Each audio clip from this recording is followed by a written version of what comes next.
Good evening. On behalf of the IEEE BCREC Student Branch, in association with the Department of Electronics and Communication Engineering, the Industry Institute Partnership Cell, IETE Student Forum BCREC, and the Alumni Association BCREC, I warmly welcome you all to today's seminar on fundamentals of OTA and its use in analog power management IC design. We truly honored to have with us Mr. Siddhartha Hazra, Senior Staff Engineer at Qualcomm India Private Limited. Mr. Hazra is an accomplished analog and mixed signal IC design engineer with over 15 years of experience in the semiconductor industry. Throughout his career, he has contributed to the design and development of high performance semiconductor solutions with expertise spanning analog and mixed signal IC design, power management ICs, high speed SerDes interfaces, phase locked loops, oscillator design, clock generation and distribution circuits, and low power analog circuit design. He completed his MTech from BITS Pilani and had made significant contributions to research and innovation. He has authored technical papers presented at prestigious conferences, including the VLSI Design Conference, and is also the inventor of a US patent in the field of PLL and oscillator design. In addition to his technical accomplishments, Mr. Hazra is an active IEEE volunteer and is passionate about mentoring students and young engineers, sharing his knowledge to bridge the gap between academic and learning and industry practices. Today's session will provide valuable insights into the fundamentals of operational transconductance amplifiers and their critical role in analog power management IC design, along with practical perspectives from the semiconductor industry. We are delighted to have him with us.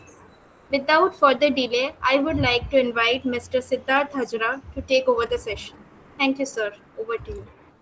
Yeah, thanks, Dia. So let me share my screen. Let me know if you guys can see it. Yes, sir, we can Yes, see. sir, it is visible. I want to minimize the Google Meets pop-up. You guys can see the whole slide, or do you see the pop-up as well? Like something's blocking? No, only the slide. Only the slide, right? I hope closing this won't drop me out of the meeting. Just give me a moment.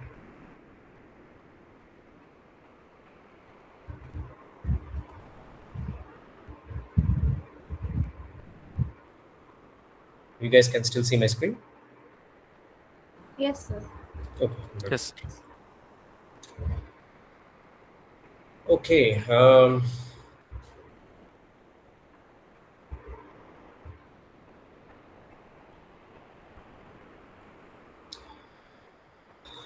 Good evening, everyone. Welcome to this session where we would be discussing about OTAs and their use in analog power management IC design.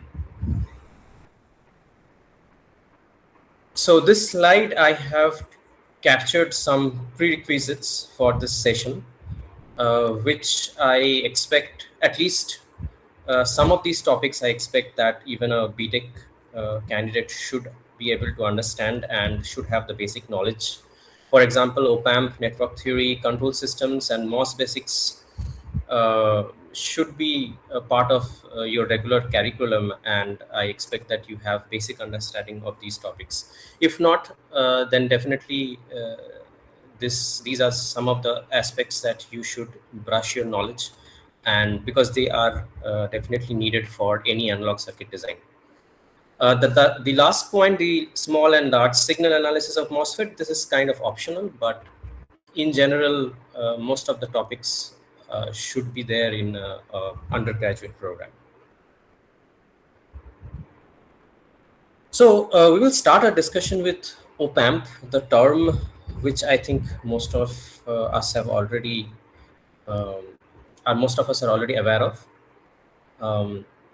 So I want the session to be more interactive. So feel free to stop me anywhere and ask me questions. So op-amp stands for operational amplifier, and here you can see there is a symbol or a block diagram of an op-amp, which is usually represented by a triangular shape amplifier, you can call it, which generally has two inputs, VP, VN, which are generally differential in nature. It has single output, VO. It may have a differential output, but a more common representation is with a single output, and generally comes with two supplies, the um, positive VSUP and the negative VSUP. Sometimes the negative VSUP is, or I should say mostly the negative VSUP is grounded. But in textbooks, you will often see they are referred to as plus V supply and negative V supply. Now, how does this op-amp behave? The behavior of an op-amp can be understood by its large signal characteristics and its small signal characteristics. So when we say large signal, that means the input VP and VN, the difference between the inputs is quite large. How large? As large as it's needed for the V out to reach the supply voltage. If it's very large, then if the VP is higher than VN, then V out would saturate to V supply, positive V supply. And if VP is less than VN, then V out would saturate to negative V supply. That's how a comparator behaves. So a large signal behavior of an op-amp is more like a comparator, right? So it compares the two inputs, and based on that, it gives you a the output is essentially supply. Supply means here you can call the output is essentially logic 1. And if the positive input is lower than the negative, then the output is negative supply, which you can also call as logic 0. So it behaves more or less like a comparator. So just rail to rail, right? Like nothing much. But this is how the op-amp, or rather the positive and the negative terminal of the op-amps are defined. But on the small scale relationship is not very straightforward. Right here though I have represented it as a linear line joining the two extreme points, but the behavior may not be as simple as a linear or I should say it may not be a linear characteristics the way I have shown it here, but it's more like a idealized small signal behavior. So here, when we say small signal, this means that VP and VN are not same. It's not 0, but they are relatively close. So in this kind of range, the op-amp acts like an amplifier, more like an amplifier than a comparator. So if VP is greater than VN, the output is gain times differential voltage. So VD is nothing but the differential voltage VP minus VN. And since VP is more, the output is on the positive half. So it's a positive output. And if VP is less than VN, then the output is gain times the differential input, but it's negative. Where AV is the small signal voltage gain of the op-amp, and VD is the input differential voltage VP minus VN. And that is what I have represented in this characteristics plot. I hope this is pretty much known to most, right? Like, just feel free to just ask me questions or stop me. Okay. Now, how does OTA look like with respect to op-amp, right? So, okay, before finishing like this slide, so essentially, if you see the op-amp, what it does is the output is a function of the input differential voltage. So it gives you a voltage output, which is a function of input voltage or dependent on the input voltage, right? So you can say this behaves like a voltage controlled voltage source, VCVS. So again, this term should be pretty much common, and everybody should understand this term. Now coming to OTA, It stands for operational transconductance amplifier. It looks the same. It has two inputs, Vp and Vn. It has two supplies, V sub and V minus, minus V supply. But the output is not a voltage, it is a current output, IO. If you see the large signal behavior and the small signal behavior of an OTA, it is very much similar to that of an op-amp, just that the output is current. So in the large signal behavior, if Vp is greater than Vn, the output current saturates to Imax, positive Imax. And if it's lower than Vn, then it saturates to negative Imax. Where again Imax, you don't see a pin here as Imax. So it is assumed that Imax is some internal bias current that this amplifier is biased with. So the maximum available current is what we would call as Imax, and the minimum current is what we would call I mean. My negative Imax, or or you can call it I mean, I would say. Small signal behavior is also similar, just that the gain here is not a voltage gain, it is a small signal current gain. So because this is a transconductance amplifier, right? So the term transconductance itself means that it is an electrical property that measures how much the output current changes when the input voltage changes. So that means the output current is a function of the input voltage, which makes OTA a voltage controlled current source. So you see the difference between an op-amp and OTA. They are pretty much similar, yet they are not.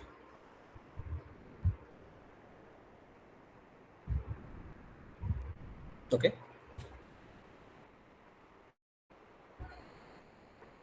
Here I have tried to show you a model of the op-amp versus the OTA. So if you see the input differential voltage, I have not shown two pins, Vp and Vn, rather a single differential voltage input flowing through the input resistance, which I am calling Rin, and based on the input voltage, the op-amp would generate an output voltage VO, which is nothing but AV times VD, which is represented by a voltage controlled voltage source. So if AV changes, then the VO or the VD changes, the VO changes, right? Again, these characteristics of an op-amp, I think everybody knows. They have a very high input impedance. Rin is very high.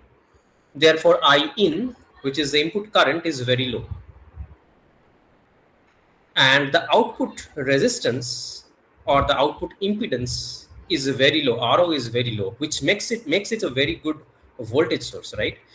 If you see an idle voltage source, what is the internal resistance of an idle voltage source?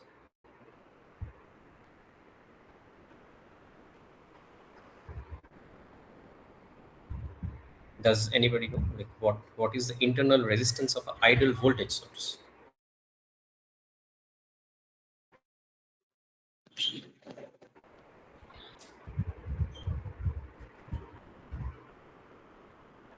So assume you have a voltage source, right? If it has a resistance, then there would be some drop across it. Now, if you have a load connected, then the full voltage of the voltage source will not appear across the load. So the load does not see the exact voltage that you have applied. So for an ideal voltage source, its internal impedance should be 0. Then and only then there will be 0 drop across it. Hello?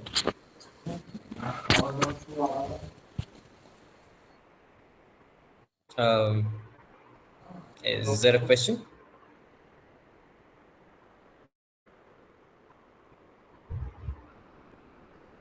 Okay, I guess not.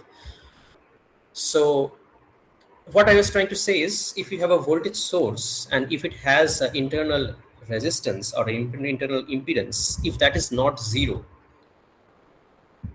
then the load will not see the complete voltage across it. There will be a certain drop inside the voltage source itself because it has a non-zero resistance or non-zero impedance.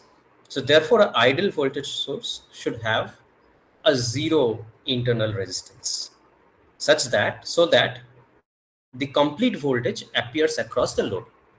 That makes it a good voltage source, right? So here, that's why op amp is a voltage source, because its output impedance is low.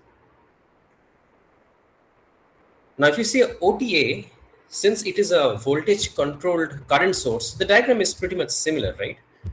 But here, instead of a voltage source, we have a current source which is dependent, or which is a function of the input voltage VD. Now, if you see, the input impedance is very high, which is exactly same as the op amp. But the output impedance is also very high, which makes it a very good current source. Now, again, can someone say, why do we need a very high internal impedance from a current source? So we understood why we need a zero resistance or a zero impedance for a voltage source. But why does a current source require high impedance? And what would happen if the impedance is very low? These are all basic network theory, I would say.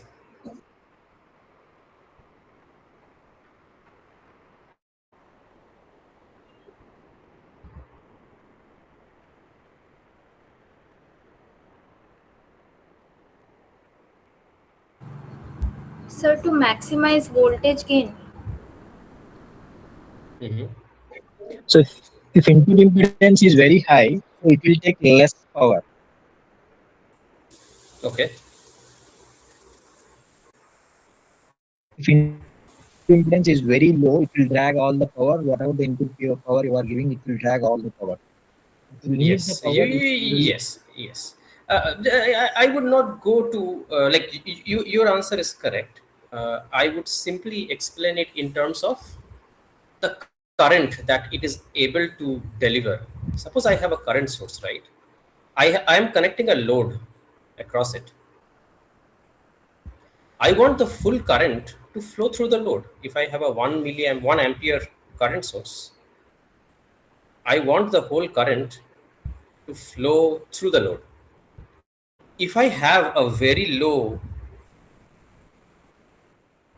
impedance from the current source itself, then the entirety of the current would flow through this.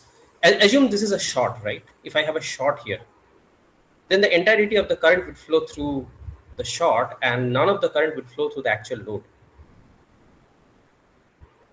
So again, if you say power, then it's the same thing.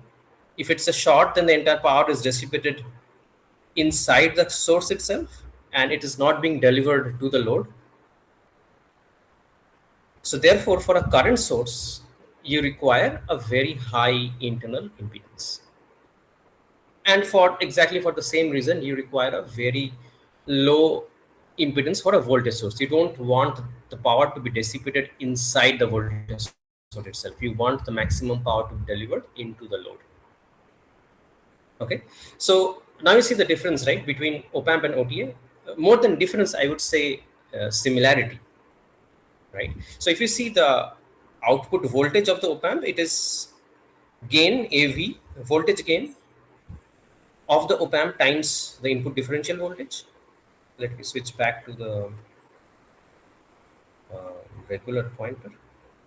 Okay. And the output for a OTA, if the output current is pumped through the load resistor RL, then the output voltage across the load resistors would be defined as VO is nothing but current gain times VD times RL.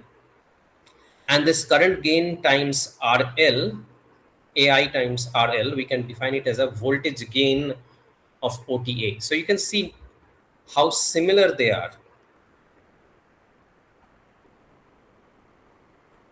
Now, just by looking at the output section of the op-amp and the OTA, what does these two remind you of? Does this remind of any known textbook circuit or a textbook theorem, I would say?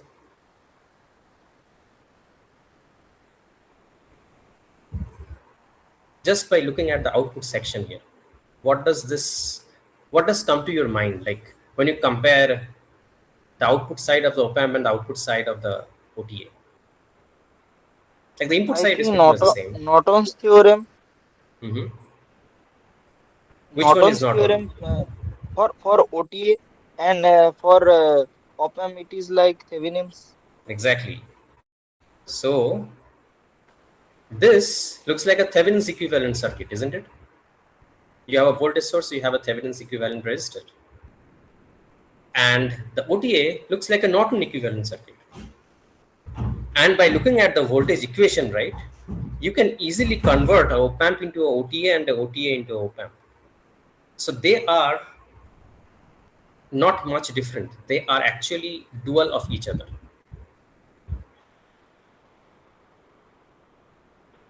Do you agree to this?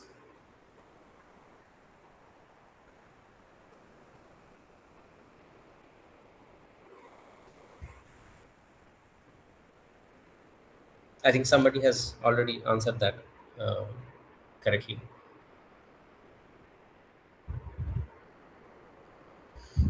Is it clear, like, until this slide? Is there a question?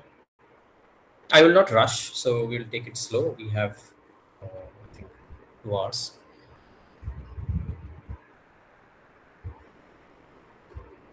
Just let me know if you have any questions or anything, okay? If not, then we'll move on to the next slide.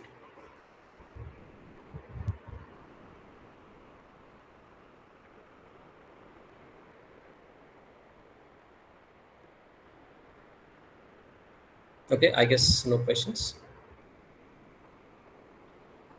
So one thing I have mentioned here, so often the term op-amp, because of this similarity, the term op-amp and OTA are often used interchangeably. If somebody says OTA, somebody says op-amp, they are not fully wrong. For the purpose of this session, we would keep on using the term OTA, because why, that also I will show you why we are more interested in OTA, because in the power management circuit that we would discuss, we would have applications of OTA instead of op-amp, but they are essentially the same. If somebody calls op-amp, they won't be wrong. Okay, moving to the next slide. Again, I think all of you must be familiar with this. Why do we need a high gain from op-amp or a OTA? So here, if you see, this is a block diagram of a feedback loop. This is a very popular textbook diagram, right? Where you have an input voltage, you have a feedback flowing through the feedback path gain, which is beta. There is a forward path gain, which is A. And then there is an error voltage, which basically compares the input and the feedback voltage. And then your final output, which is V0 or V out. And one of the practical implementation is shown here. And this, I think, most of us have seen in textbooks, right? And the top diagram, most of us have seen in control system books. So why do we need gain? When we talk about gain, we generally think amplification. We think I have some input, and then my output would be amplified by the amount of gain the block has to offer. Truly speaking, gain is definitely, or amplification is something that we do want, But more than amplification in a closed loop system, there are other parameters that we are interested much more than just the amplification part. For example, if you see the equation, the first equation on the top right, where ACL is nothing but your closed loop gain, is defined as your V out by V in. Gain is V out by V in, right?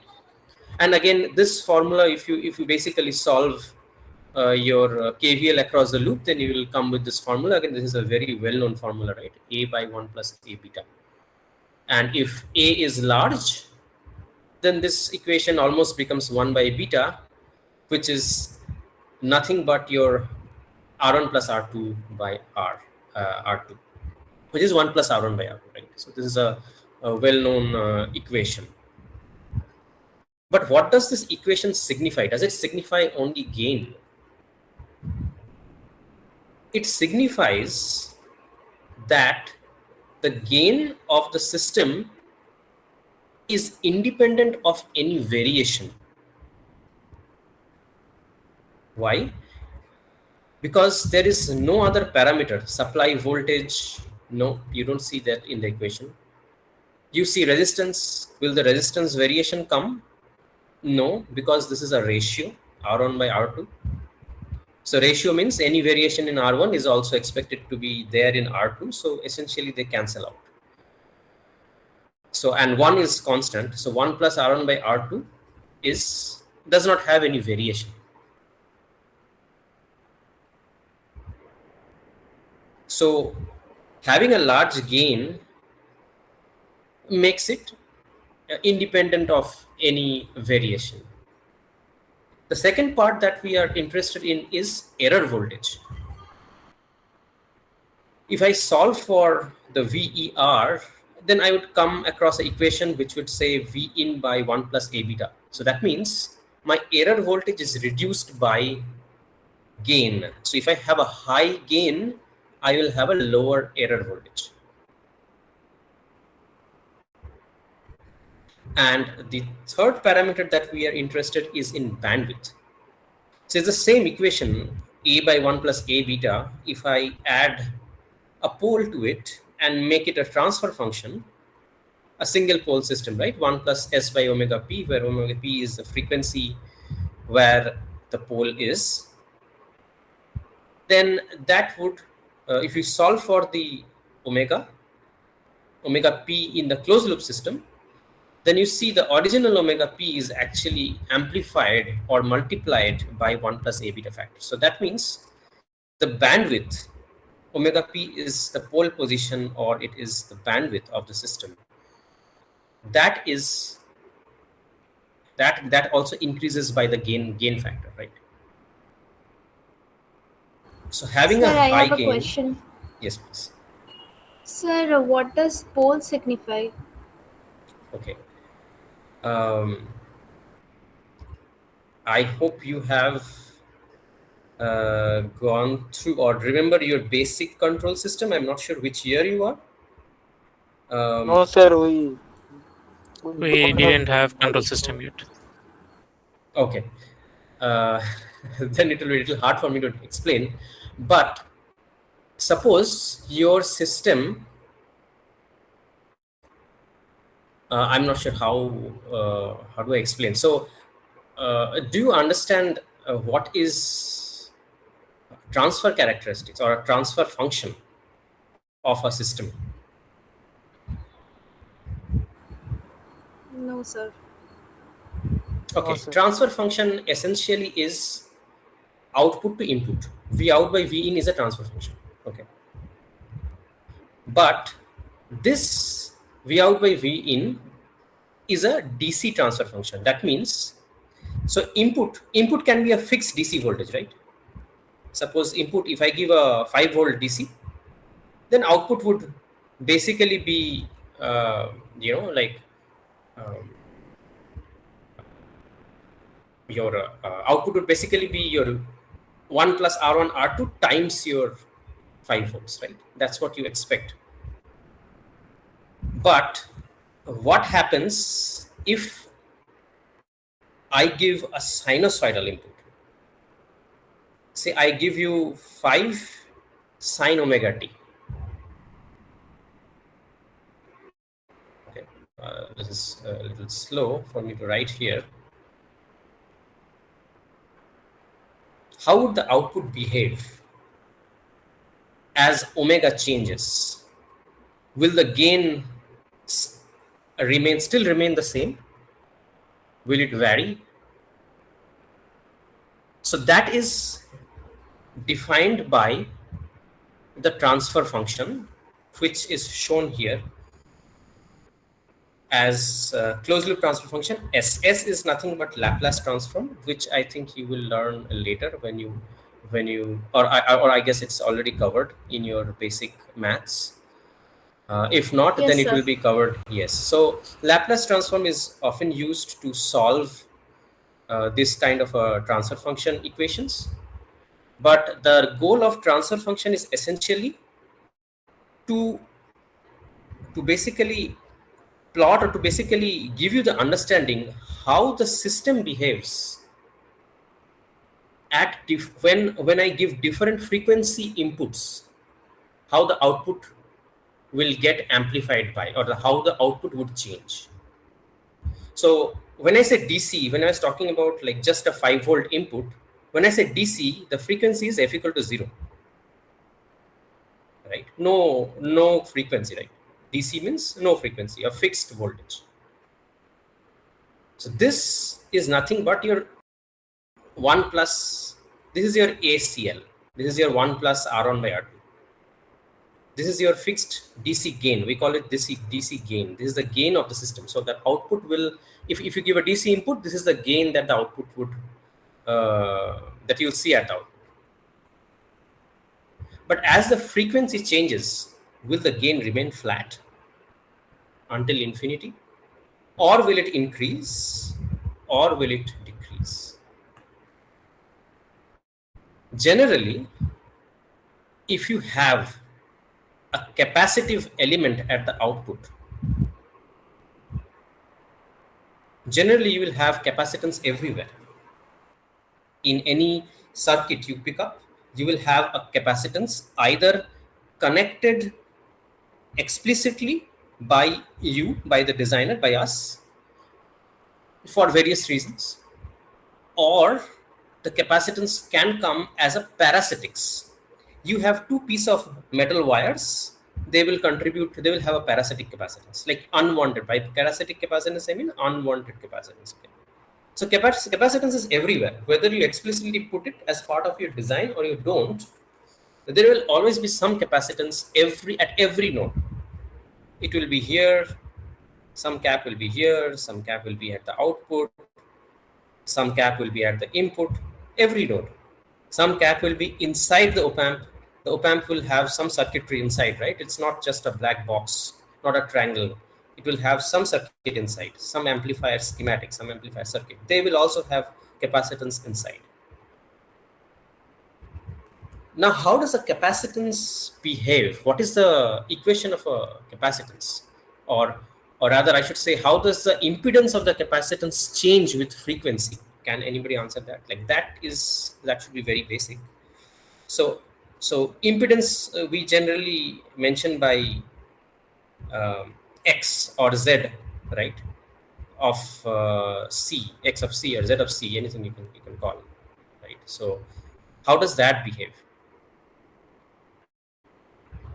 So for R, if this is a resistive element, it is independent of frequency, right? So R is always R. So X of or Z of R is R, basically. I should say, let's call it Z. Z of R is R. It's always R. So if I do a plot of this, I'll always have R. A flat DC R. It doesn't change with frequency. It doesn't change with anything, probably other than temperature. But how does a capacitor change with frequency? A Z of C, I would say. Does anybody know? 1 by 2 pi. 1 by j omega c. 1 by 2 pi. Yes, 1 by j omega c, 1 by 2 pi, 2 j omega, omega is 2 pi f, right? So it is essentially proportional to 1 by, yeah, exactly. So it is proportional to 1 by f, right? So that means as frequency increases, the impedance offered by the capacitance is lowered, correct? So that means Yes. if the impedance is lowered, then this essentially acts like a short circuit, correct? At infinite frequency, Yes, sir. the capacitance will be 0, or the impedance from the capacitance is 0. That means it is a complete short at infinite frequency. Now, if the output is shorted to ground, do you expect it will amplify the input? No, right? The output would become 0. So that means in a real system where you will have capacitance everywhere, the plot, the characteristics plot cannot stay flat like 1 plus R1 by R2, right? It cannot stay flat like this. It has to go down. The gain will go down. There is no gain. Essentially, it will become 0. The frequency where it starts to fall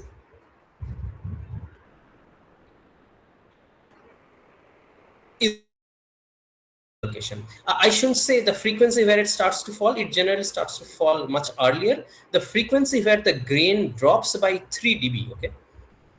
If this is minus 3 dB, okay, we have gone into control system, okay, deviated from the topic, but maybe that is beneficial for some of the audience here. So if it falls by 3 dB, generally that is the position where we say there is a pole in the system. That means after this, my characteristics plot or my transfer function will not remain flat. It will roll off. It will roll down. There will be reduction in my gain, and eventually gain will become 0, or it will become very low at very high frequency. So this is the impact what a parasitic capacitor or a explicit or physical capacitor brings into any system. So one thing you can see, this looks like a low pass filter characteristics, right? I hope you guys are aware of low pass filter. Low pass filter is nothing but this, right? Have you guys heard of a filter, low pass filter? Yes, Yes, sir. sir. Yes, so this is a frequency and how the filter behaves. So any practical system, or most I shouldn't say any, there are systems which will not behave the same way. There are different systems, but any closed loop, mostly, commonly, generally, they will have a low pass characteristics, okay? And that is because you have parasitic capacitance hanging everywhere. You want, you don't want, they will come, because you will have two pieces of wire and they will form a capacitor. Is this part clear? Why the gain would not remain flat? Why the gain would fall with as I change the frequency? If I give a 5 sine omega t and I sweep the omega, the output is not going to remain 1 plus R1 by R2. It is going to change. Now, if you see, if you see the bottom transfer function here, is you see it is also it is also a function of frequency, right? Also a function of frequency. So it will change. It will reduce. If it's a pole, then it will reduce. And there is an opposite term. Before I talk about opposite term, I should first ask you: is this part clear? That the gain will not remain same and the gain will fall down. The frequency where it falls down by 3 dB is called my pole location, pole frequency. That's where that is called pole. At least that's what you understand. And we represent pole by a X mark. Okay, we represent pole by a X mark.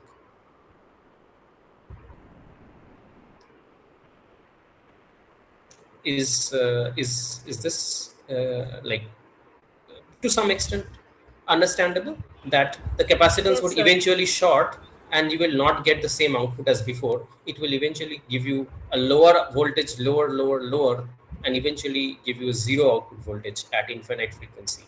So that means my characteristics plot cannot remain flat. It will eventually fall down, and we call a pole where my characteristic plot falls by 3 dB. Now, since we talked about pole, for some system, if my characteristics plot goes up, okay, then I will say I have a 0 here. Instead of pole, we call 0, and 0 is marked by just without an X, just by a circle. Okay, and where it increases by 3 dB, so there it falls by 3 dB, and in 0 it increases by 3 dB. We say we have a 0 here, so we call this a FZ. This is a 0 frequency, and here we call this is a FP, pole frequency. This is where my pole is, and this is my 0 is. Okay. Okay, I will not go much details into pole and 0, otherwise this will become a control system seminar. But I hope this much is clear, right? That my system, a real system, has a transfer function which has certain characteristics, either a low pass filter type or a high pass filter type. Either the gain will go down or the gain will increase, and that's how we define pole and 0 of a system. And if you know from a low pass filter characteristics, this is what we call bandwidth, right? This is called bandwidth, right? We say my bandwidth is this frequency, F bandwidth, correct? Isn't it? So this is nothing but your for a single order, like first order low pass system. If you have a one pole, then it is nothing but your this omega p, what we are talking about here. And in a closed loop system, what I am trying to say is that if you have a large gain, the bandwidth enhances. So the gain, having a high gain is beneficial, not only amplification of the signal, but also making the output less, reducing variation in the output, reducing the error signal, and increasing your bandwidth. Okay, so you should always think not just from the amplification point of view. You should think from other aspects. These are some of the main aspects that we are also interested when we talk about closed loop systems.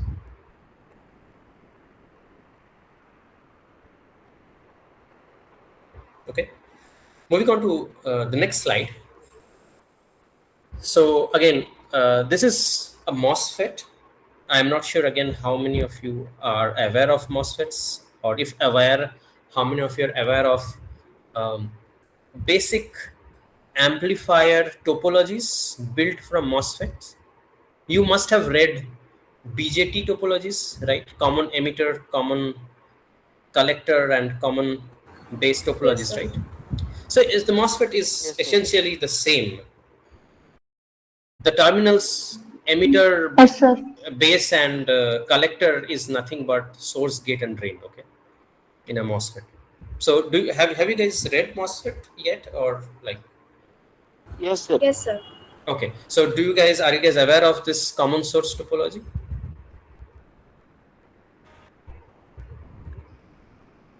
Yes, sir. Okay, so if you see a MOSFET, this is a common source topology because essentially the source is, let me go back to the laser pointer. So this is a common source topology because the source is essentially common between the, like if you complete the circuit right here, the voltage VDD will have a voltage source and this will be grounded. So the source is basically from the input to output, the source is basically common. So this is a common source topology. Now, if you see the commons, if I try to make an amplifier out of it, or a op-amp or a OTA out of it, I simply place the MOS inside the triangular symbol that you have seen, and I have connected the inputs in the way that has been shown in a regular diagram. Now, if you see, I have mentioned negative and positive terminals here. Does anyone know why? So if you see the previous slides, every op-amp has a negative and a positive terminal, right? VP and VN, so marked by plus and minus, right? So here I have marked negative on the gate node and positive on the, I should say, source node, right? Can anybody say why? If this is a operational amplifier, right, then why is this the negative terminal, VN terminal of the op-amp? So we are giving negative Did you feedback? No, there is no feedback. This is an open loop transfer. This is an open loop amplifier. There is no feedback at all. Okay. Feedback means if the output comes back and feeds back to the input, right? So there is nothing to feedback. It's just an open loop amplifier. Input, one output. That's all.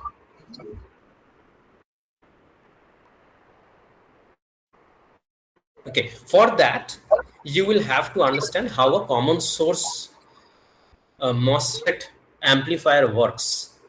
So generally, the gate to drain characteristics is inverting in nature. So here I have shown the small signal diagram of a MOSFET. See, this looks very much like a OTA, right? You have an input voltage, you have a high input impedance because the gate oxide does not, you don't get a current through it. There is no current flow into a MOSFET, unlike BJT.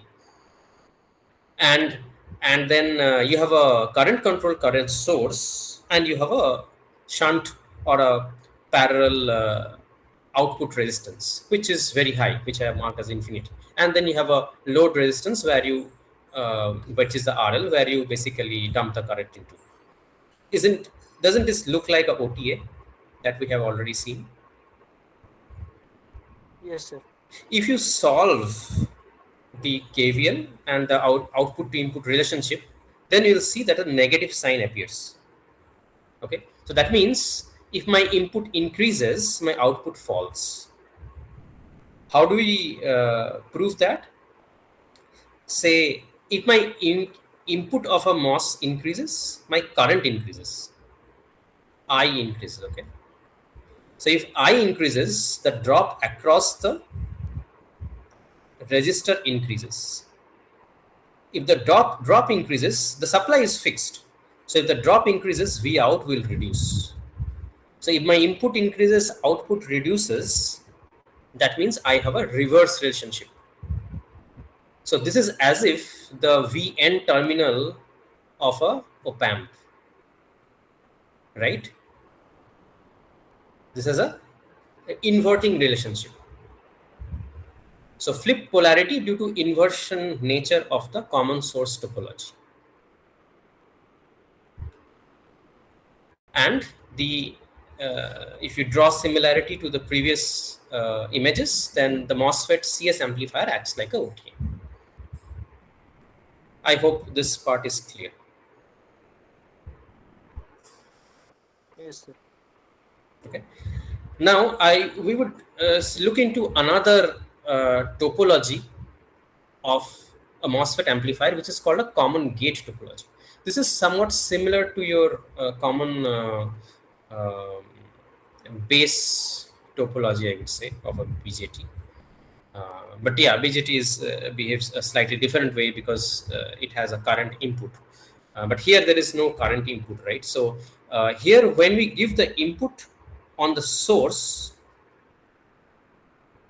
and the gate is simply biased, you have to provide a gate bias, okay? Otherwise, the MOS will not work because there are diodes everywhere, right? So basically, you will have to give some bias to the diode such that the MOS functionality is at least there. So this is a DC bias voltage. But this is not the input. The input is at the source. Okay. And this is called a common gate topology. Because if you see the gate, that becomes common. This is grounded, and then the drain side also will be a supply voltage source, and that side will also be grounded. And if you draw the full picture, then you'll see that this is kind of common between the source and the output. So this is a common gate topology. Similar representation like a OTA, the negative terminal is grounded.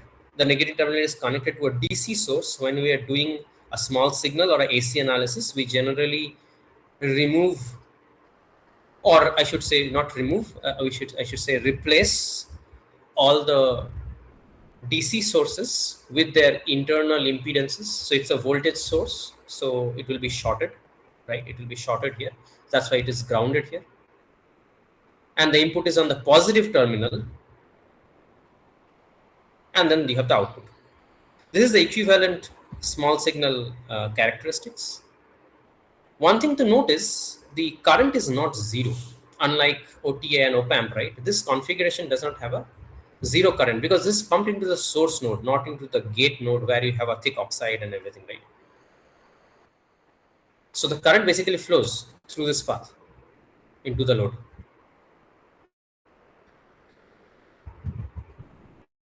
So if you see, this is a non-inverting topology. If you solve the KVL of this and you figure out the gain V out by V in, then you'll see there is no inversion.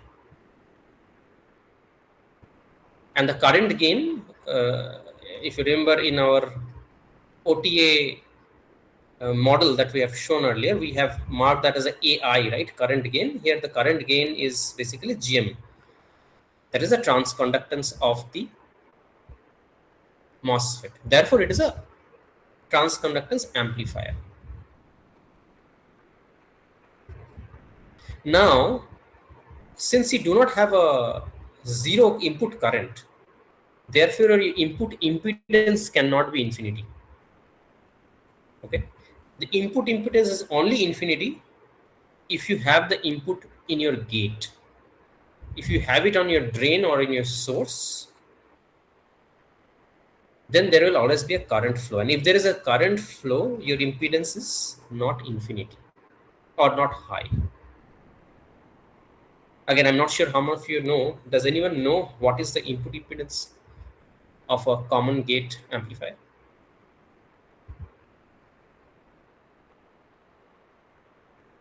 So it is not infinity, not high. So there is a certain relationship. If not, then this will be a question that you can later look into. You can definitely refer to any book. One of the books that I refer to is mentioned here, Dr. Razavi's design of analog CMOS integrated circuits. Okay, but in both common source and common gate topology, the output is a current and the input is a voltage. So it's they're still voltage controlled current sources. Therefore, they act like a OTA. Now, why I explained these two topologies is what you will understand in the subsequent slides. These are few common OTA architectures. I'm not sure again how many of you are aware of this, but if you refer to the reference that I have mentioned, or for that matter, any other analog circuit design books or materials, online materials, you will see various amplifier, MOSFET based amplifier schematics or topologies. Some of them I have mentioned here. This one is a very high gain structure called a telescopic cascode. This one is a folded cascode. This is a variant of the telescopic cascode. These are two-stage amplifiers, two different variants of two-stage amplifiers. So first stage is here. The output of the first stage is essentially given to the second stage, and the second stage output is what is your final output. And where the V in is mentioned, those are the two terminals that we are talking about, VP and VN. Okay, and here you have supply, which is your positive V supply, and as I said earlier, the negative V supply is often grounded. So here it is grounded. Okay. Okay. Before moving to the next section, this is where we conclude the just overview of op-amp and OTA. Before moving into the power management ICs, so we are halfway on the halfway mark. So 8 o'clock. Any questions until this slide? I hope none of you are sleepy, right? Sir, through op-amp, No, we sir. will get some amplification. So what is the major reason why we deploy OTA for amplification purpose? Okay, as I said, OTA and op-amp both are same. They are dual of each other. Okay, just the application where you put a op-amp and where you put a amplifier, where you put a OTA is where the terminology varies. Where you want a voltage output and where you want a current output. That's Okay. all. Okay, but why do you need a high gain amplification is what I have explained in one of my previous slides, right? To reduce your error voltage, to improve your bandwidth, and to make your closed loop system less variation prone, right? reduce PVT variations. So again, is a PVT variation, is this term known to others, like everybody? When I say PVT Yes, sir, variation, voltage and temperature. yes, process voltage and temperature. And what is process, by the way? Semiconductor process. So UNC not X W by L. Sorry. UNC not X into W by L. So mobility, length of Yeah, you are going more into equations, but in general, process is defined as how the particular circuit is manufactured in silicon, because these are all silicon manufactured IC design, right? We are talking about. So if it performs, so we generally put a benchmark. We say the most optimum part is typical part. The average part is called typical part, typical process. And if the performance is slow, then we call it as a slow part. And if the performance is fast, we call it a fast part. So by process, I just mean how the behavior of the MOSFET changes because of manufacturing, whether it's your manufacturing variation, or whether it is your like when you do silicon manufacturing, right, fabrication, then you dope the silicon, right, the doping and implantation and things like that. So variation in those, how do they change the behavior of the MOSFET? Does it make the MOSFET faster than the expected behavior? Does it make the MOSFET slower than the expected behavior? Based on that, we define a fast process, a nominal or a typical process, and a slow process. So by process variation, I mean the manufacturing variation that brings about a deviation in the characteristics of a device. Okay, so that is the process variation. And voltage is voltage, because if you have a supply voltage or any reference voltage, they are not practically they are not a fixed voltage, right? They will have some variations, they will have noise. How does the variation in the voltage, any voltage for that matter, impact your circuit performance? And temperature, how does temperature of the die, how does temperature of the device, temperature of the chip impact the performance? So PVT, that's where process voltage and temperature variation is often what we test our designs across to qualify it for a given spec. Okay, so having a higher gain kind of makes it independent of the variation. That's the point that I was trying to raise. But I think one of you, the main question was how do you choose op-amp and OT? It's totally based on what output, where do you want.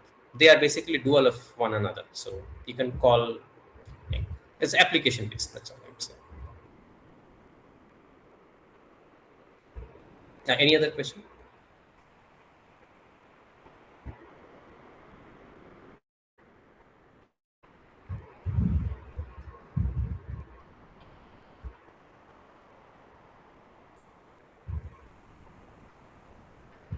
Okay, if not, then we will move on to the next part.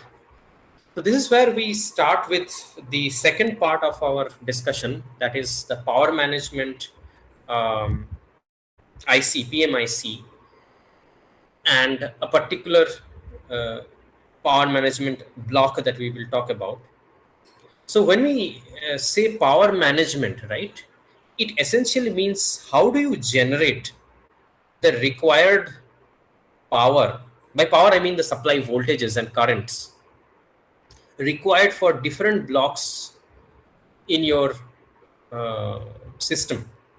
For example, you pick up your mobile phone, you pick up your laptop, you have a microprocessor, you have a memory unit, you have so many ICs on the motherboard or the circuit board that are operating.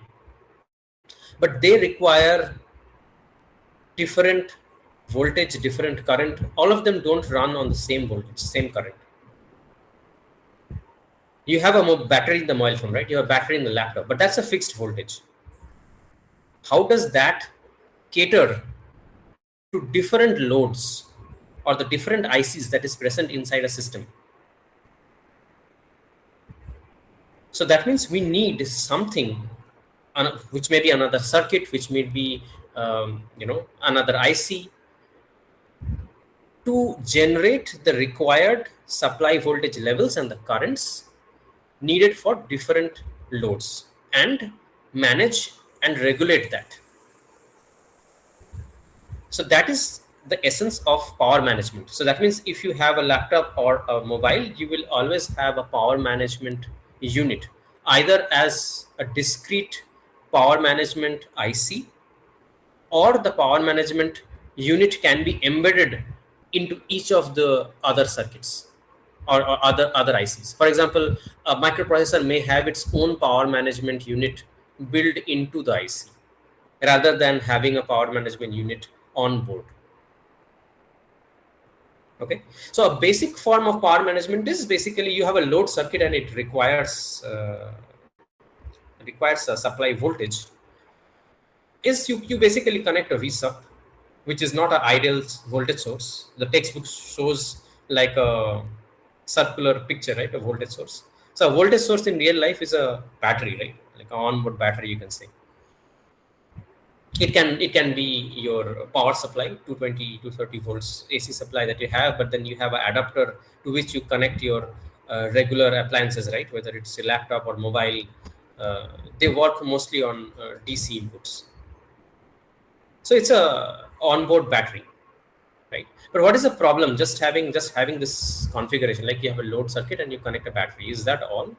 Like it's good for a simple circuit. If you want to just turn on a torch, you connect a battery and the light glows. If that's the simple functionality you are looking for, then probably this is good enough.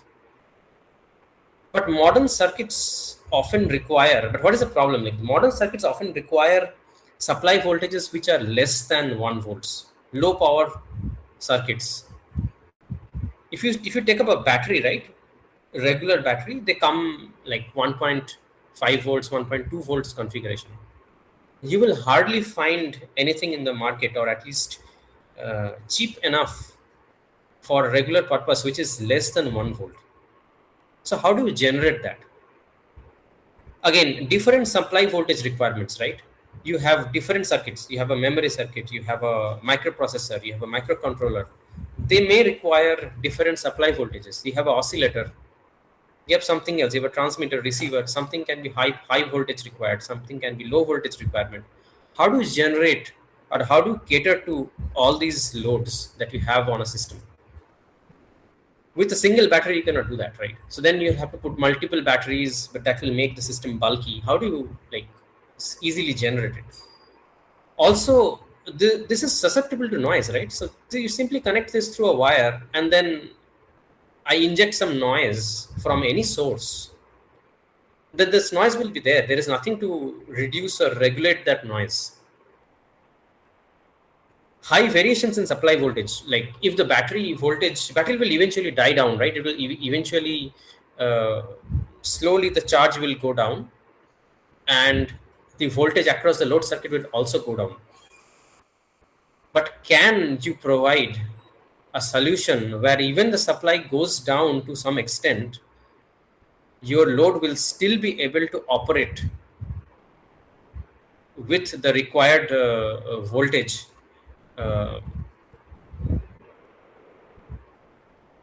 That is what cannot be done with this simple topology. Now, on my right hand side, I've shown one solution where I have basically connected resistors before I give it to different loads. This, of course, gets rid of two of the issues. One is lower voltage than resupply. So if I need a lower voltage, say I need a 0.7 volts or a 0.8 volts, right? So I simply put a resistor, I'll have some drop across it, and my V out on the load will be lower than the resupply, right? So that problem is solved. Now I need different supplies, as I mentioned, like different load circuits require different supply voltages. How do I get that?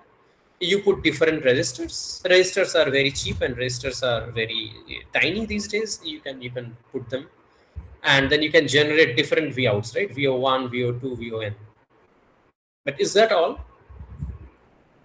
So they still suffer from the other problems, right? So for example, the voltage depends on the load current. So VO, you take the nth one, VON is equals to V supply minus RNIL. So this is a function of load current. If the load draws more current or less current, the supply voltage will vary. But that is problematic, right? You expect that I have a supply voltage, I will provide a constant supply voltage to my load. Otherwise, it will it may not function properly, right? So if it varies, if it is a function of load current itself, then my purpose is not solved. So that's a big problem. Like I need a voltage, I need a load current independent supply.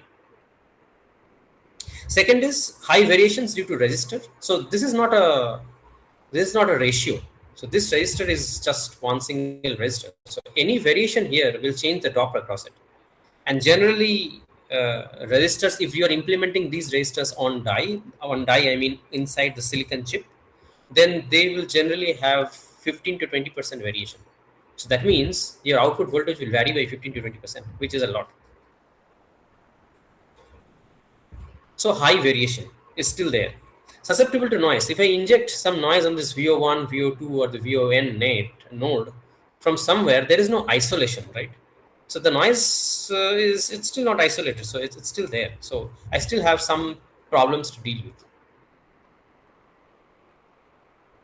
Now, thinking about this first problem, which is making the resistor load independent, what if I have a sensing mechanism, a feedback mechanism where I can make change the resistance of this resistor, basically make it a variable resistor.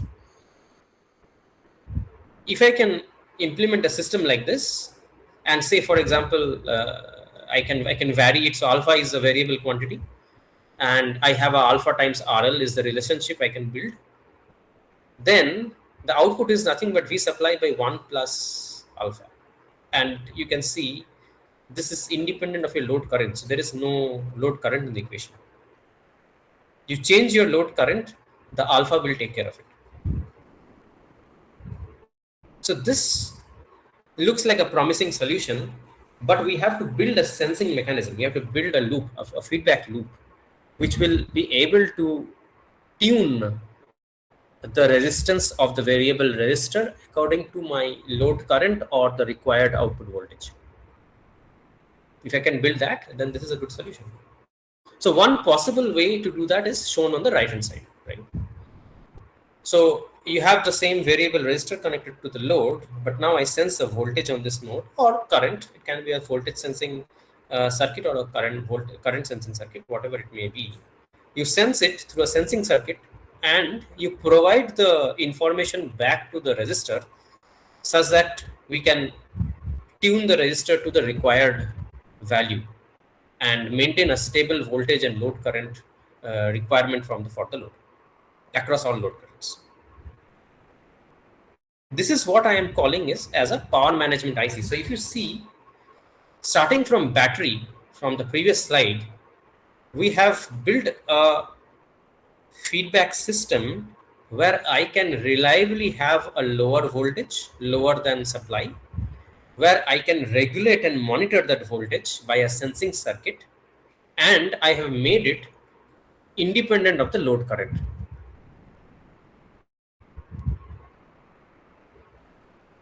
This is what I'm calling it as a power management IC. This is called, I'm calling power management. I am managing the power that I am delivering to the load. Any questions until this point?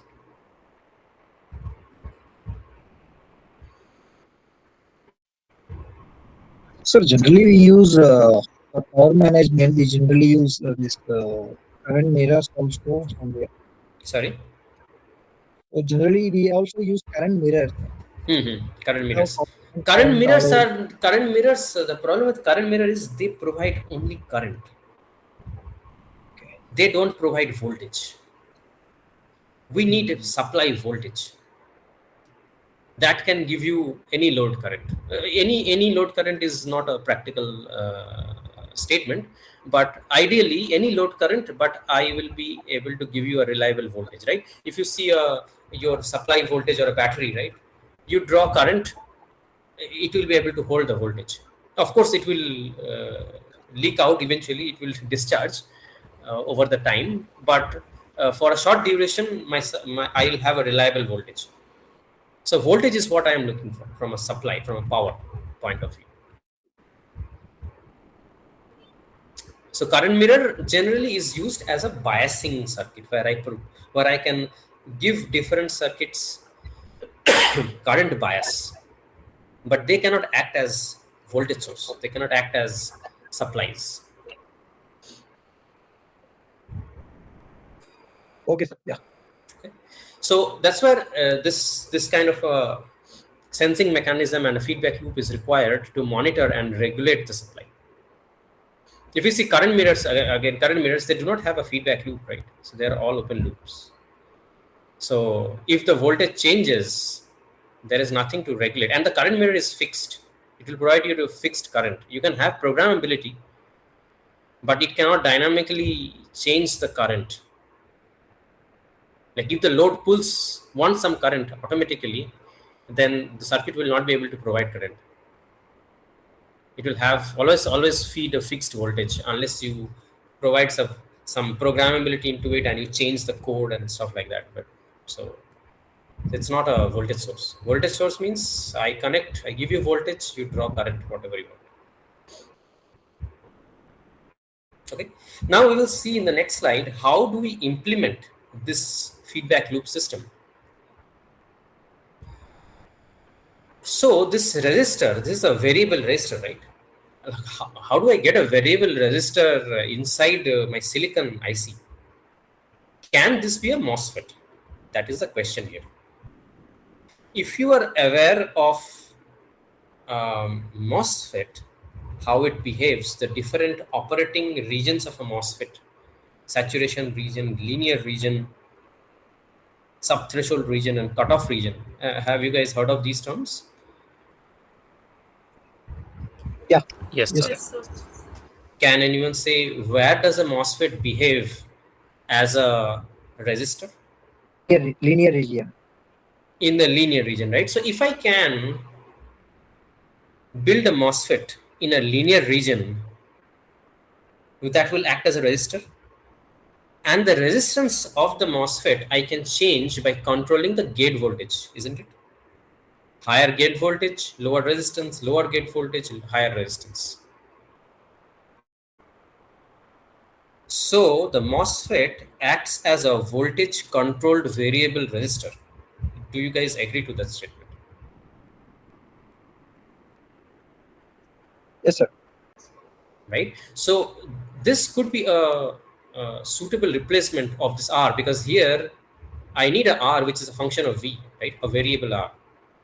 If I am doing a voltage sensing, which is much easier than current sensing, then MOSFET could be a good candidate. Now the sensing circuit, can this be a OTA or a op-amp?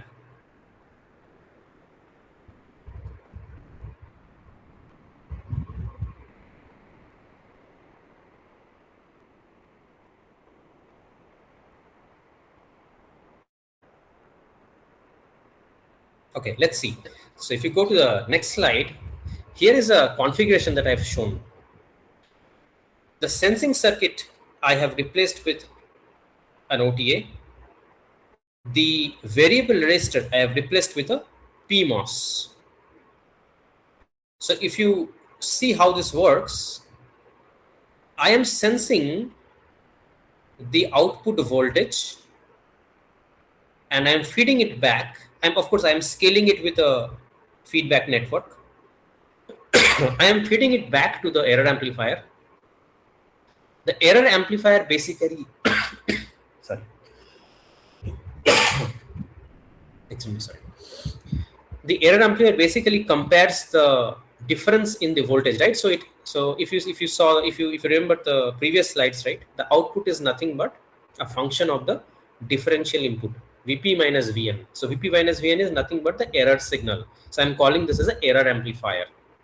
So it is amplifying my error. If there is an error in the output, if it is not my desired output, then the error amplifier or the OTA would change the output in the appropriate direction such that the resistance of this MOSFET is tuned such a way that my output voltage recovers back. So this is a feedback loop that I have generated. So the error amplifier acts as a sensing circuit which senses the output voltage and generates the error signal, and the MOSFET acts as a variable resistor. This circuit is known as linear dropout regulator, LDO. And of course, this circuit requires a reference voltage because you have to compare the output with respect to something, right? A known voltage, a known reference voltage, a fixed voltage. So there has to be a reference generator. Nothing comes from an ideal voltage source as shown in textbooks, right? So there has to be some circuit. And together, this I am calling it a power management IC.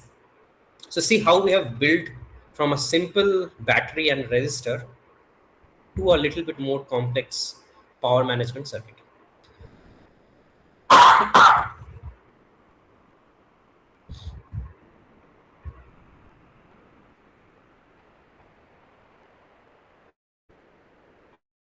Okay, so the output voltage is nothing but Vref times 1 plus R1 by R2. This is a similar equation what we have seen earlier. And if I basically I can represent this by beta, right? So this is your beta of the feedback network, what we have seen earlier. So what are the pros of this? What are the advantages of this? Lower output voltage, V out is less than V supply. Of course, there is a resistance. V out is independent of load current because I have a sensing mechanism. V out is independent of supply voltage, again, because I have a sensing mechanism which will regulate the output voltage. Lower PVT variation because resistor terms form a ratio. R1 and R2 you see here. In the equation, R1 and R2 is a ratio. So my output is does not have any variation. If I have a high gain from the OTA, then variation will be further reduced. Only variation from Vref. So if the Vref there is a variation, then that will come out. Otherwise, this will be more or less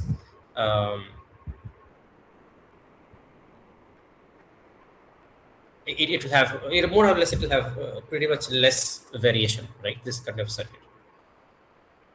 And if you see this circuit, this output voltage, since it is regulated and it is not coupled to the V supply directly, this has a feedback loop. I can say that the V out has a lower susceptibility to noise on V supply. So if I inject some noise in the V supply, the output, if the noise comes out to output, the loop will try to regulate. So thereby reduce the amount of noise that is injected. All these advantages comes because I have a monitoring or a feedback or a sensing mechanism implemented instead of a simple battery. What is the disadvantage? The disadvantage is that you'll have a single output from it.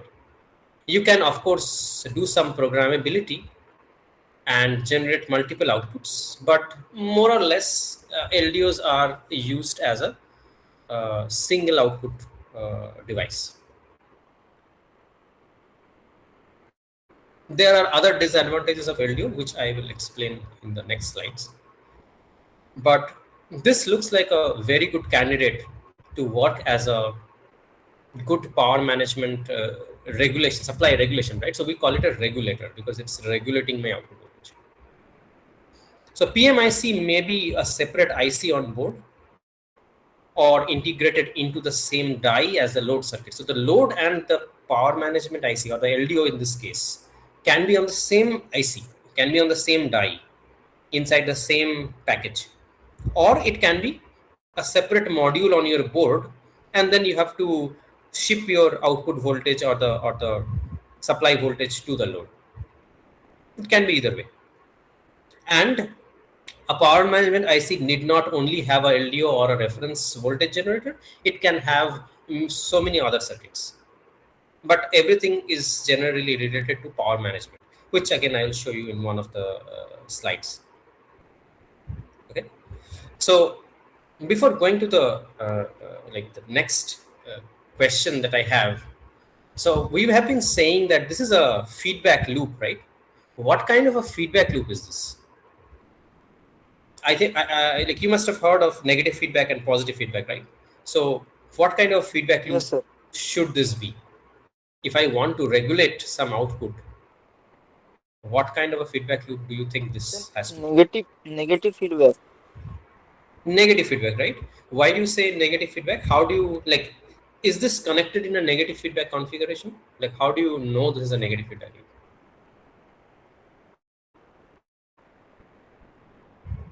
Because our input is connecting to the negative terminal of the op amp, and then the output is now inverting, and we are sending the output to the input. So you can simply trace this way. So if I increase the, if the output voltage changes, say for example, the output voltage increased, right, from the desired value, the VFB will increase. If the VFB increases, the OTA or op-amp's positive input increases above reference, right? So if VP is higher than VN, what happens to the output? It goes up, right? VG goes up. Now this is a PMOS. If the gate voltage goes up, the current basically falls down. If the Falls current down. falls down, then the voltage here also falls down. So it went up, now you see it went back down. So the change is kind of countered by the loop. You can also track this with the phase shift that is offered. If you travel through the path, you start from any node. This is a resistor from output to feedback node. There is no phase shift, zero phase shift. This is the positive terminal, right? So input to output, there is zero phase shift. But this is a MOSFET. Gate to drain, there is an inversion we talked about in the common source topology, right? So gate to drain, there is an Yes, sir. inversion 180 degree relationship, of 180 degree. So if it is a 180 degree after you travel the whole loop, then it is a negative feedback loop, NFB loop. And the other way I just explained, you give a disturbance and then you track whether my output is changing back to its original value or not. If it is not, then your loop is not connected in a negative feedback configuration. If somebody swaps this positive and negative terminal, then this phase shift will become 180 degree and I'll have a positive feedback. And then the output will never go back. If there is a disturbance, if it goes up, it will keep rising up, and it will saturate. It will not come back, which is not what we want. We want a negative feedback loop to regulate the output. That is the job of a regulator. Sir, but negative feedback may decrease the gain. How it will impact? Okay, we will see. Negative feedback, how does it decrease the gain? What gain are you talking about? Transfer function is what we'll have to see. There is a DC gain and there is a higher frequency gain. Okay, so the gain is something that you have to build from the architecture. But a positive feedback you cannot tolerate, because that will not regulate, that will not solve the purpose at all. It will not regulate the output. But gain is something you can design appropriately. You can design the various components of your circuit to get the desired gain. But if you have connected it in a positive feedback, then the purpose of regulation itself is not solved. So this is no longer a regulator. It may become an oscillator. Exactly, it will become an oscillator, but not a regulator. So purpose becomes different. So it has to be negative feedback, and whatever gain you require, you have to come up with the architecture. You have to select appropriate OTA. You have to select. This is a simple architecture of LDO. There are so many other complex architectures. If you go through IEEE papers, you will see various architectures, which targets, some target gain, some target bandwidth, some target other parameters. So based on your requirement, you have to design and come up with your architecture. So that's the beauty of analog design. But negative feedback cannot be compromised. I hope that point is clear, right? Then you will not have a regulator. You Yes, have yes, oscillator. yeah. So that is not an option for you. Okay. Can this be a NMOS? We have PMOS, but NMOS is also a MOSFET. It can act as a variable resistor. All that we need is a variable resistor here. Can this be NMOS?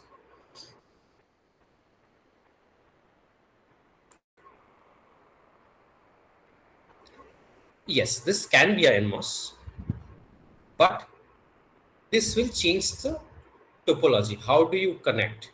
First of all, if you have a NMOS, then this node will become source of the NMOS. So then there is no 180-degree phase shift there. It becomes a source follower. It becomes a common drain topology. Okay, so you have to be careful. Then you have to flip the positive and negative terminal of your error amplifier such that your loop prevents negative feedback. There are so many other aspects. If you change this to NMOS, there are a lot of advantages and disadvantages. So based on your spec, based on your application, you can choose, you have to choose appropriately what type of power fit. Sometimes people will call this as a pass gate also, okay? Pass gate or a power fit, whether it will be a NMOS or a PMOS, that you have to choose based on what you want from it. Okay, but NMOS is completely possible. Is there a question until this slide?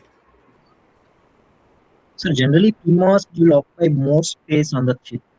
Sorry? Still, generally, PMOS will occupy more space on the chip, but still we are compromising that aspect. Oh, no. These days, PMOS and NMOS are almost take of the same size, okay? You are talking in terms of inverter design concept. Because generally PMOS will have a higher threshold, so you generally have a higher PMOS size than NMOS size, right? You're coming from that aspect. But these days, thresholds of PMOS of NMOS are almost similar, so size is not a problem. Okay.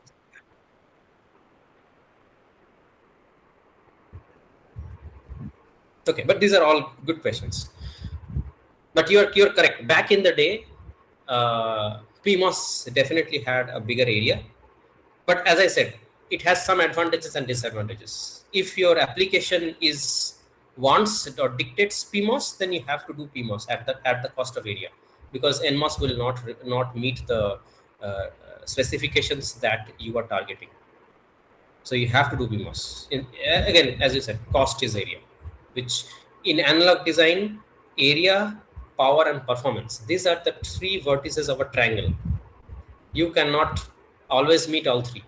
Your job as an analog designer is to do the best or optimize the best out of the three.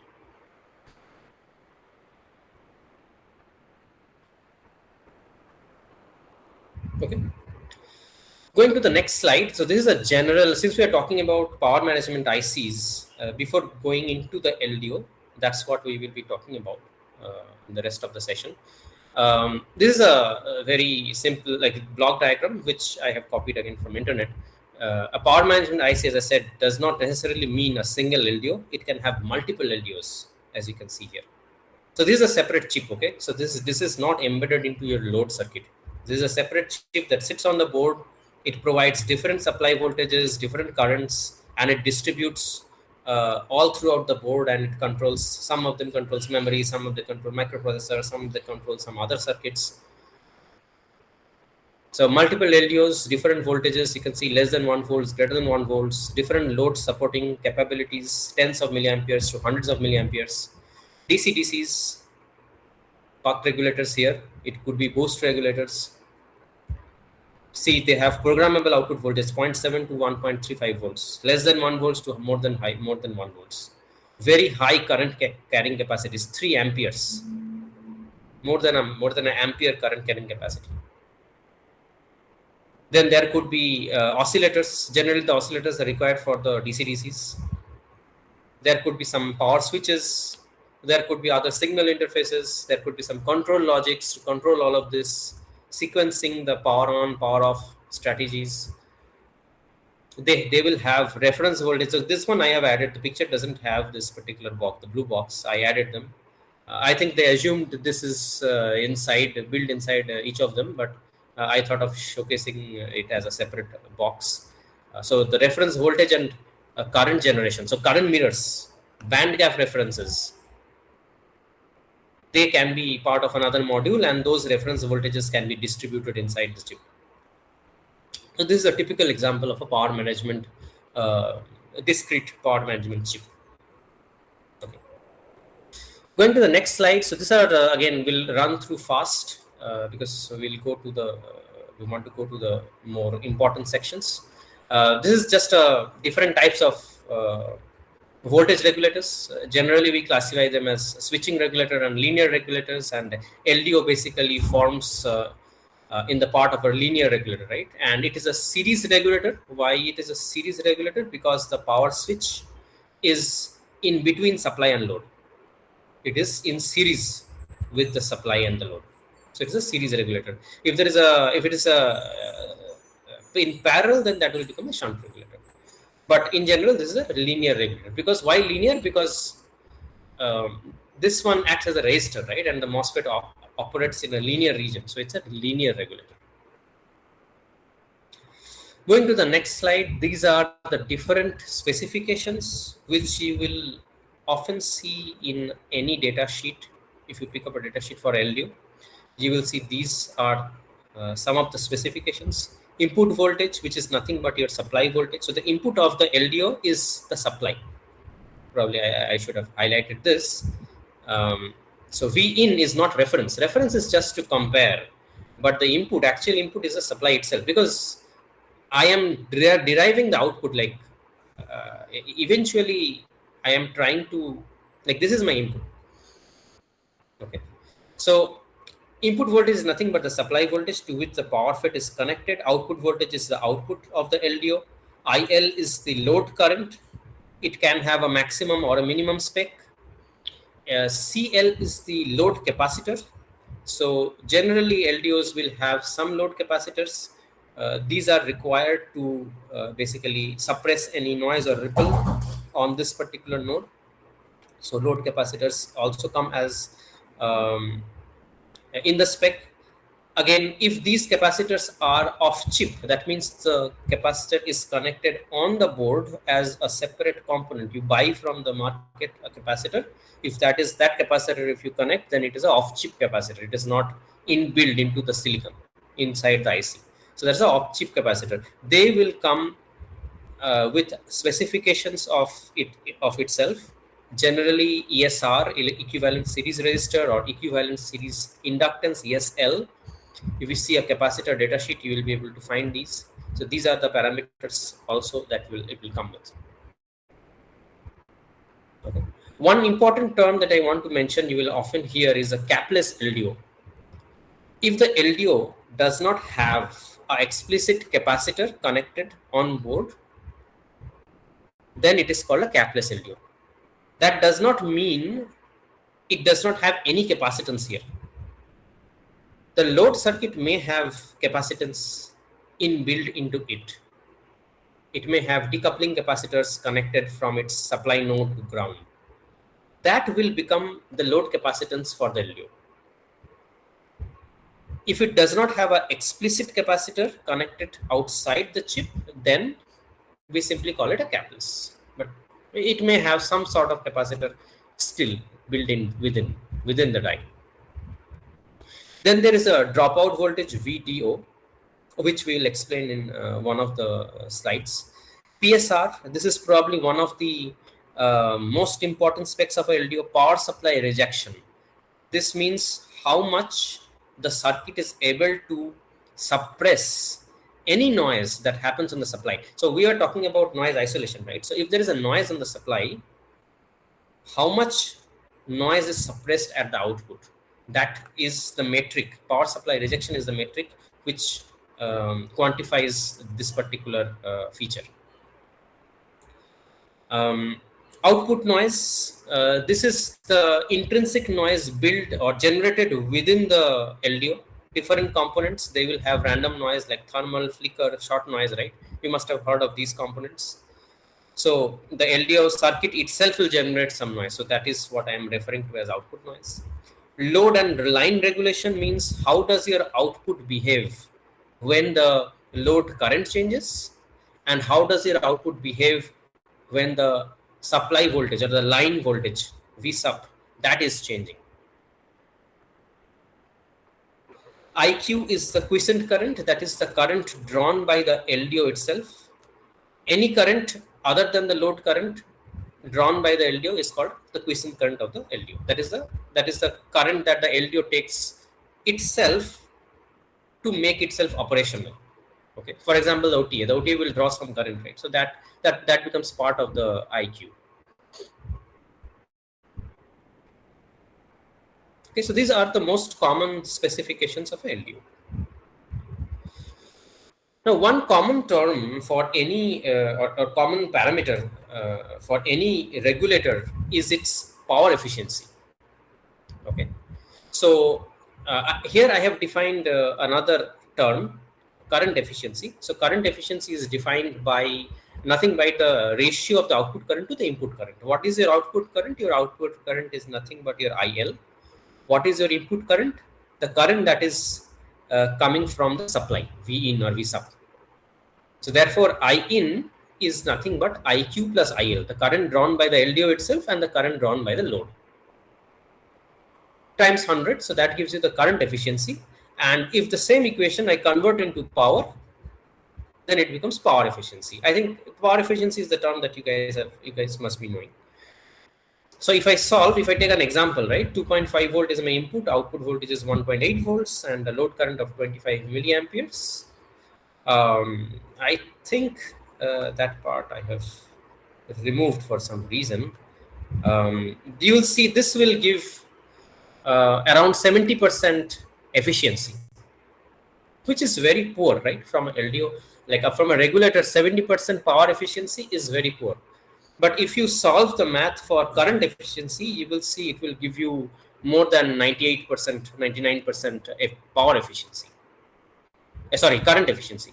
So that means the LDO draws less current, the IQ of the LDO is less, but a significant amount of power is dissipated across the variable resistor that it has. So LDO generally has power efficiency very poor. Unlike DC-DCs or buck regulators or boost regulators, which generally has very high power efficiency. So LDOs are never used for power efficiency. That's why you will never see efficiency as a spec, as a hard spec for LDOs. LDOs are known for other features. For example, PSRR or output noise, very low output noise, very good PSRR. Very compact design as compared to DC-DCs. They are very compact. They can be easily fabricated into the IC along with the load circuit. They can be embedded into the chip. So these are the other advantages that makes LDO way more attractive than DC-DCs. Okay, so efficiency is not what we are looking for from LDO. Coming to the next slide, here we are talking about transfer function. So if you see, I'll go back to the diagram of the LDO. So we already have a OTA, right? Now, if you see the way the PMOS is connected, the source is on the supply side, the gate is connected to input, and then the output is taken from the drain. This is a common source topology, which I just mentioned, right, which we have discussed. And in the common source topology, the MOSFET is nothing but another OTA, right? So if I model it correctly, then if you remember, the input was on the negative terminal in a common source topology. So this I have replaced with a OTA2. So OTA1 is my error amplifier, and OTA2 is nothing but my MOSFET, where positive terminal is the source terminal connected to the V in, or basically the V supply. Now, in order to solve the transfer function, I think some of you had a question, right? What is a transfer function and what is a pole? You see all these capacitors. So C1 is not an explicit capacitor. C1 is a parasitic capacitor, which comes from the connection from the OTA1 to OTA2, and also the MOSFETs and everything, the circuitry inside offers some capacitance of its own. So C1 is an unwanted capacitor. But on the output, CL is an explicit capacitor, right? So everywhere, as I mentioned, so you have capacitance. So if you have capacitance, then they will be accompanied with some poles. So we have to basically do the analysis of the loop in order to understand whether my loop transfer functions meets the requirement, whether my loop is stable or not, in order to, because I have built a negative feedback system, but it is negative feedback in DC. But across all frequencies, is it still negative feedback? That is what we have to see. So that is why we do the transfer function analysis. In control system, you will see Bode plot analysis that is commonly used, where we will plot the gain and we'll plot the phase, and we will try to analyze what is the phase margin, what is the gain margin, how much DC gain we have. All those parameters will come in. But for that, you will have to write down the basic transfer function of the loop, which is nothing but as shown here. The gain from the OTA1 is A1, GM1 times RO. And gain from the OTA2 is minus GM2 times the effective resistance, minus GM2 again, because this is a common source topology. So the minus terms come, right? So which is also shown here. Beta is nothing but your R2 by Rn plus R2. The pole that comes from the first node is from this RO1 and C1, which is your omega P1. And there is a second pole which comes from the output node. Also, we call this a load pole, which is shown by this equation. If I write the whole transfer function, then it is A beta, right? A1 into A2 times beta. If you go across the loop, A1 from OTA1, A2 from OTA2, and beta. So this is the loop gain. We are calling this transfer function of the LDO, open loop transfer function of the LDO. A1, A2, beta divided by the poles. The poles will come as S omega P1 and omega P2. If I replace with all of these equations, this is how it will look like. So we have two major poles in the system. If you are aware of control system, if you have two poles in the system, it makes your system unstable. Even though you have connected it in a negative feedback topology, it will make it unstable at some frequency. So you will have to stabilize by certain technique, which again I will discuss in the next slide.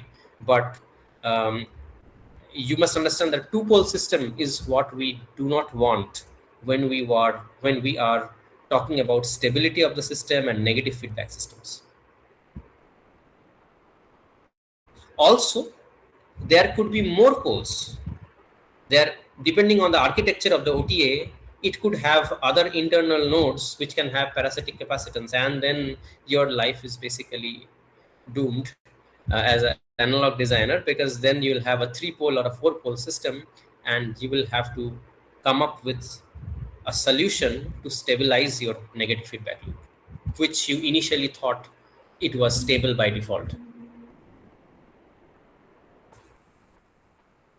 Okay, one thing to note, I have represented the MOSFET as a OTA having some gain as GM2 times RO, but in reality, this MOSFET will operate in a linear region, right? So it is acting like a resistor. So it will generally offer very negligible gain. So the DC loop gain A1, A2 beta is almost equals to A1 beta. Okay, but since we are talking about OTA and their applications in power management, I have modeled the MOSFET as a OTA just to represent or to show how the MOSFET behaves as a OTA in a power management schematic, or where all we can imagine a OTA is present in a given circuit. Okay. Any questions so far?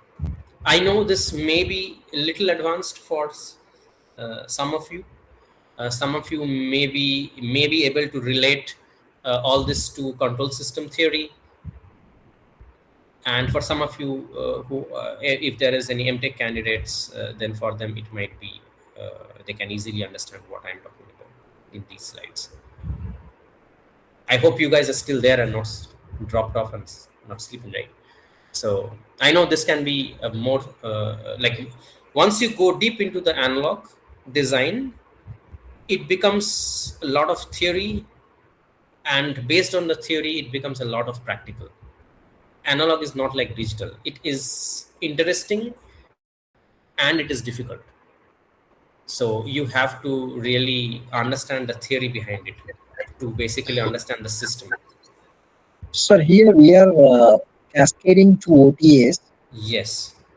So we can cascade how many OTAs like this to get a better gain or something?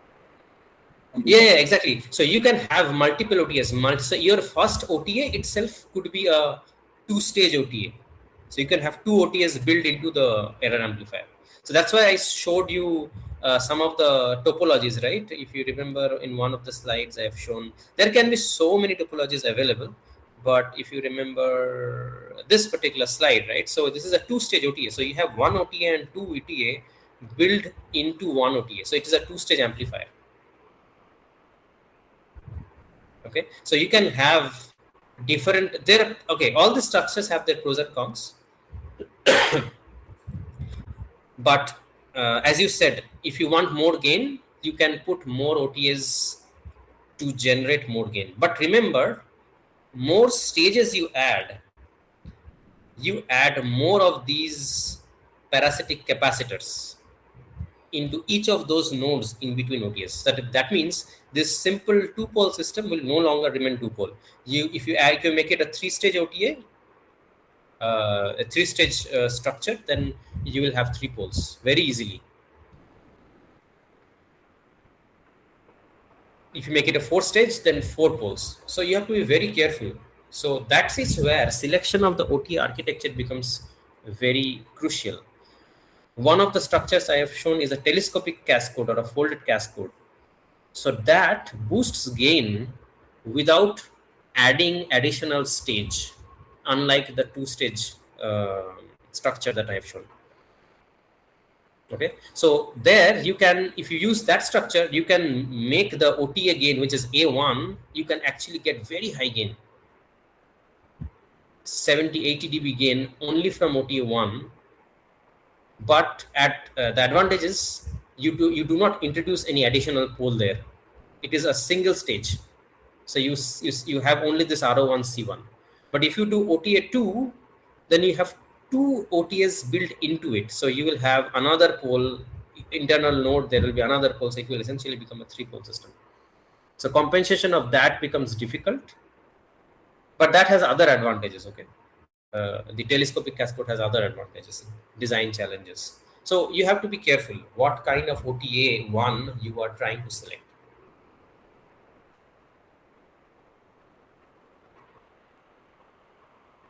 Okay.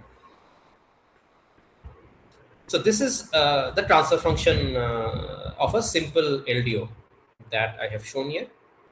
Moving to the next slide, we were talking about stability, right? So this two-pole system, again, I understand this might be little difficult for students who have not been introduced to stability and control system theory. But if you have single pole in the system, not only the gain falls, but your phase falls along with it. Okay, so when phase falls,